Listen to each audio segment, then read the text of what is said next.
It's not possible for any human being to do the kinds of things that he was able to do. 7 feet 1 inch tall, 270 pounds. The most athletic specimen to ever walk the earth. Wilton Norman Chamberlain was born on August 21st, 1936 in Philadelphia, Pennsylvania. He was the youngest of 6 children and the tallest, so tall that he was 6'1" at 12 years old. He was given the nickname of Dipper, as he would have to dip under almost every doorway he went through. He lived a pleasant life in Philly, usually helping his family and hanging out at multiple playgrounds. This is where he was first introduced to basketball. He started out thinking that it was a sport for sissies up until he was 6'11" in his freshman year of high school. At that point, his coaches at Overbrook and the many scholarships from over 120 colleges sparked his interest. He chose to go to the University of Kansas and finally realized that not everywhere is like Philadelphia. He was soon met with unequal opportunities and mistreatment, considering that the first ever restaurant he went to in Lawrence didn't serve colored people. But he chose to put that to the side and became the most preeminent symbol of racial change in Kansas from the late 1950s and into the 1960s. Wilt became the first black celebrity star in college basketball, and with his size, endurance, and physical capability, he changed the landscape of American sports and race relations.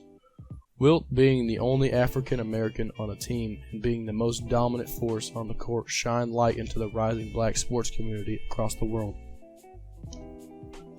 But Wilt wasn't just any regular athlete. He was a pioneer for African American sports, and before he came along, George Mikan and Dolph Schayes were the only names of basketball at the time. But Chamberlain's exquisite stature and jaw-dropping physique led people to turn their attention elsewhere. His impact on basketball was along the lines of people like Jesse Owens and Jackie Robinson. Even though he stated that he wasn't one of them, his talents just put it out for him. Wilt went on to put up outstanding numbers in the NBA that no one had ever seen before. He still has 67 unbroken records today that he set 50 years ago.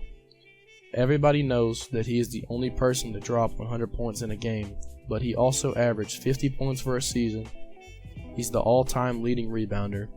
He has the most rebounds in a game at 55. He averaged 45.8 minutes a game for his entire career and 62 more. Not to mention his inhuman accolades like palming a 16-pound bowling ball and being the only person to dislocate a man's shoulder off of a block.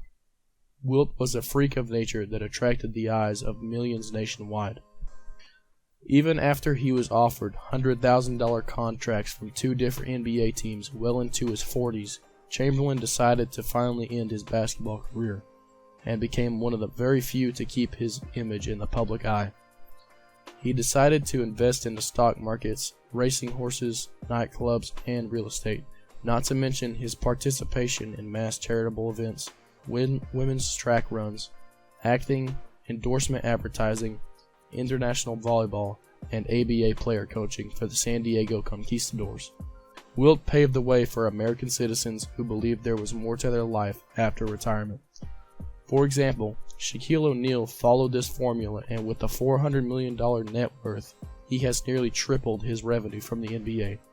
Chamberlain showed that there was no end to opportunities throughout the country.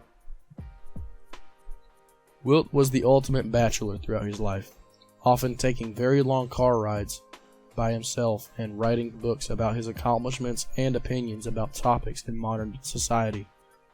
Whether it was the assumption of him sleeping with 20,000 women in his entire career or the overwhelming support of Richard Nixon's presidential campaign, he loved to show his point of view to the world and to receive feedback from everyone. Wilt was an American icon. He was a hero to many young fans and prospering NBA recruits. But even after all he had done, he was still looked at as the Goliath of the NBA, and once said, "No one ever roots for Goliath." His accomplishments were often looked at as too easy for the giant, and that he could do anything he wanted to. Chamberlain was always dealing with the harsh curiosity of whether or not he was good enough, because he always felt that he could do much better. But sadly, every hero's story comes to an end.